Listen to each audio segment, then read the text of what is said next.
दीपिका ने सोचा वह अपनी अदाओं से दीपक का दिल जीत लेगी। जब दोनों मिले तो वह एक कदम आगे था। वह बार बार उस मेल को पढ़ रही थी। बहुत गुस्सा आ रहा था उसे। आखिर समझता क्या है अपने आप को। मेरी किताब छापने से मना कर दिया। फेसबुक, इंस्टाग्राम, सब जगह मेरे इतने फैन हैं। हर कोई मेरी कहानियों की तारीफ करता है और इसने उन्हें रिजेक्ट कर दिया। वह खाली कागज पर यूं ही आड़ी तिरछी लकीरें खींचते हुए बड़बड़ा रही थी। दरवाजे की घंटी बजी। कमीनी आ गई। कितनी बार कहा मेरा नाम मत बिगाड़ा करो। जब भी मैं तुम्हारा कोई काम नहीं कर पाती तुम का पर से अ की मात्रा ही गायब कर देती हो। तुमसे कामिनी नहीं कहा जाता। तुम्हारी दोस्त हो, कुछ तो शर्म करो दीपिका। कमीनी तो तुम हो, वरना इतनी बार बोलने पर भी क्या अपने उस प्रकाशक बॉस से मेरी मुलाकात न करवा देती। कैसे सेक्रेटरी हो जो तुम्हारी इतनी भी नहीं चलती। तुम वहाँ काम करती हो फिर भी मेरी किताब नहीं छपवा पाई। क्या करोगी मिलकर। मैंने खुद ले जाकर तुम्हारी पांडुलिपि उन्हें दी। अब नहीं पसंद आई तो मैं क्या करूं? कामिनी ने बुझे स्वर में कहा। एक बार मुझसे मिल लेगा तो मुझे देखते ही दीवाना हो जाएगा। मेरी खूबसूरती के आगे अच्छे अच्छे पागल हो जाते हैं। मेरी भी जिद है कि तुम्हारे पब्लिशिंग हाउस से अपनी किताब छपवा कर ही रहूंगी, चाहे इसके लिए मुझे कुछ भी क्यों न करना पड़े। तुम्हारी यह बेशर्म जिद मुझे समझ नहीं आती। हर कोई एक जैसा नहीं होता। हो सकता है अब तक जिन लोगों से तुम मिली हो उन्होंने तुम्हारे हुस्न पर फिदा होकर या तुमने जो भी पैतरे अपनाए होंगे उसके बाद तुम्हारी किताब छाप दी हो या तुम्हें बेस्ट लेखिका के 1-2 पुरस्कार दे दिए हो। पर दीपक सर ऐसे कतई नहीं है। मैं तुम्हें मिलवा दूंगी पर उसके बाद मुझसे किसी तरह की कोई उम्मीद मत रखना। कल 11:30 बजे ऑफिस आ जाना। दीपिका को यह कहकर कामनी चली गई। आई किस काम से थी? नहीं कुछ नहीं, कामनी ने रुखाई से जवाब दिया और चली गई। अगले दिन दीपिका ने जब केबिन में लगे शीशे से अंदर बैठे दीपक को देखा तो वह कामिनी से बोली, यार या तो बहुत स्मार्ट और यंग है। ऐसे नए जमाने के लड़के को हम जैसी खूबसूरत लड़कियां अच्छे से संभालना जानती हैं। या तो कोरा कागज है जिस पर कुछ भी लिखा जा सकता है। मैंने अपनी एक कहानी में भी यह लाइन लिखी है, मुझसे मिलेगा तो मेरी किताबें ही नहीं मुझे भी पढ़ने को मजबूर हो जाएगा। दीपिका, दीपक सर ऐसे नहीं है। अपनी सुंदरता को लेकर किसी गलतफहमी में मत रहना। कामिनी अपनी बात पूरी कर पाती कि दीपक केबिन से बाहर आ गया। मिस कामिनी, मुझे तुरंत निकलना होगा। 2 टिकट बुक करा दीजिए। डिटेल्स ये हैं। दीपक ने उसे एक स्लिप पकड़ाते हुए कहा। कामिनी जानती थी कि दीपक सर को ज्यादा दिखावा या किसी बात पर शोर मचाने की आदत नहीं है। वह चुपचाप और बहुत शालीन तरीके से हर काम करना पसंद करते हैं, इसलिए सिवाय उसके किसी को पता नहीं होता कि वह कहाँ आ जा रहे हैं। दीपक जी, मैं आपसे बात करना चाहती थी, शगुन ने बीच में ही बहुत ही अदा से इठलाते हुए कहा। फिर कभी, दीपक ने लापरवाही से जवाब दिया और ऑफिस से बाहर निकल गया। कहाँ जा रहे हैं तुम्हारा यह हैंडसम बॉस?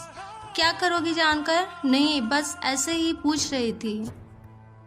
दीपिका के बार बार पूछने पर कामिनी को बताना ही पड़ा कि दीपक कहाँ गया है और कहाँ ठहरा है। उसने तो सोचा तक नहीं था कि दीपिका गोवा पहुंच जाएगी उससे मिलने।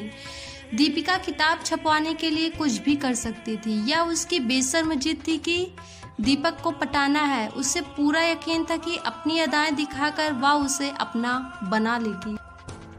यह उसकी बेशर्म जिद थी कि दीपक को पटाना है। उसे पूरा यकीन था कि अपनी अदाएं दिखाकर वह उसे अपना बना लेगी। अपनी कॉटेज के बाहर दीपिका को खड़े देख दीपक चौंका। आपने मुझे पहचाना? मैं कामिनी की दोस्त दीपिका हूँ। उस दिन आपको ऑफिस में मिलने आई थी। उसने मुझे सलाह दी कि मैं आपसे यहाँ आकर मिल सकती हूँ। दीपिका ने लॉन्ग ड्रेस पहनी हुई थी जो बहुत कुछ ढकने के बावजूद बहुत कुछ दिखा रही थी। दीपक ने जब उसे ऑफिस में देखा तभी उसके हाव भाव से उसे थोड़ी झिझक महसूस हुई थी। प्रकाशन के क्षेत्र में ऐसी बहुत सी तितलियां उससे टकराती रहती हैं जो किसी भी हद तक जा सकती हैं। उनसे कैसे निपटना है यह दीपक को अच्छी तरह आता था। ब्रिलियंट आइडिया है, वहाँ सामने मैंने बैठने का बढ़िया इंतजाम किया है। बोन फायर जल रही है और वाइन का भी इंतजाम है, वहाँ चटाई पर जाकर आप बैठिए, मैं 2 मिनट में आया, कहकर दीपक वापस कॉटेज के अंदर चला गया। बोन फायर की लपटों का सेक, वाइन का गिलास हाथ में थामे दोनों आमने सामने बैठे थे। दीपिका को लग रहा था जैसे वह आसमान में उड़ रही है। एक जादू की छड़ी हाथ में लिए वो दीपक को अपने आगे झुका लेगी। फिर कहानियाँ क्या, किताब क्या, छड़ी घुमाएगी और बस। उसने फोल्डर में रखी पांडुलिपि निकाली और दीपक की ओर थमा दिया। इसमें मेरी कुछ रोमांटिक कहानियाँ हैं, खास आपके प्रकाशक के लिए लिखी है। दीपिका ने होठों को दबाते हुए बालों पर हाथ फेरा। आपकी जुबानी ही सुनना चाहूँगा। समुद्र किनारे पानी की बहती लय के साथ इन्हें सुनना ज़्यादा मज़ा देगा। दीपिका मुस्कुराई और कहानियाँ पढ़ने लगी।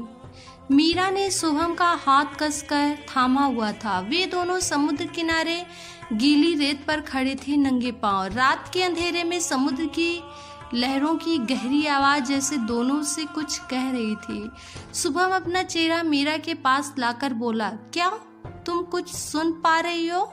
नहीं, सुन नहीं, महसूस कर पा रही हूँ मेरे तुम्हारे बीच की नमकीन महक। बस इतना ही। दीपिका पढ़ते पढ़ते रुक गई और बोली, आगे पढ़ूं? नहीं नहीं, बहुत अच्छा लिखती हैं आप। दीपक वाइन का सिप लेने के लिए रुका। इससे बेहतर कहानी तो हो ही नहीं सकती। यानी आपको मेरी कहानियाँ अच्छी लगी, इन्हें छापेंगे ना? बिल्कुल, तो लीजिए, अब ये कहानियाँ आपकी हुई। और दीपिका ने अपनी बात अधूरी छोड़ कहानियों का फोल्डर दीपक की ओर बढ़ा दिया। और क्या, और मैं भी आपकी हो सकती हूँ? बेतकल्लुफी से कहा। दीपक जोर से हंसा। आप लिखती अच्छा है, ऐसी कहानियां तो सच में आग लगा देती हैं। ऐसा कहते हुए दीपक पांडुलिपि के एक एक पन्ने बोन फायर की जलती लकड़ियों में डालने लगा। या आप क्या कर रहे हो? दीपिका ने कहा। मेरी कहानियां और मेरा दोनों का अपमान कर रहे हैं। मैंने कहा ना, आपकी कहानियों में तपिश है, जो जिस लायक होता है उसके साथ वही किया जाता है। जब आपने कहा कि कामनी ने आपको यहाँ आने की सलाह दी, तभी मैं समझ गया था वह कभी ऐसा कर ही नहीं सकती। उसे परेशान कर बेशक आपने जान लिया कि मैं गोवा जा रहा हूँ। फ़ोन करके कामनी ने मुझसे सॉरी तक कहा। मुझे ताज्जुब है कि उसकी दोस्ती आपसे क्यों है। मिस दीपिका, मैं कोई कोरा कागज नहीं जिस पर जो चाहे लिखा जा सके। आप जा सकती हैं, दीपक ने बहुत शांत स्वर से कहा। तभी कॉटेज के अंदर से एक लड़की बाहर आई। रंग सांवला था, ना फैशन कुछ नहीं था, ना मेकअप। सादगी के बावजूद बहुत सुंदर लग रही थी। दीपिका, और कितनी देर लगेगी? तुम्हारी मीटिंग खत्म हो गई हो तो क्या मैं यहाँ बैठ सकती हूँ? मधुर स्वर में उसने पूछा। बिल्कुल, मीटिंग खत्म हो चुकी है, मिस दीपिका जा रही हैं। फिर दीपक ने दीपिका की ओर मुखातिब होकर कहा, by the way miss Deepika, meet my friend Sneha. हम पिछले 5 सालों से दोस्त हैं। या जो सारी सेटिंग आप देख रही हैं या इन्हीं के लिए की गई है। आज मैं इन्हें प्रपोज करने के लिए ही गोवा आया हूँ। दीपिका एक बेशर्म जिद की वजह से उसकी कहानियाँ राख में बदल चुकी थी। तो फ्रेंड्स, स्टोरी पसंद आए तो like and share and subscribe.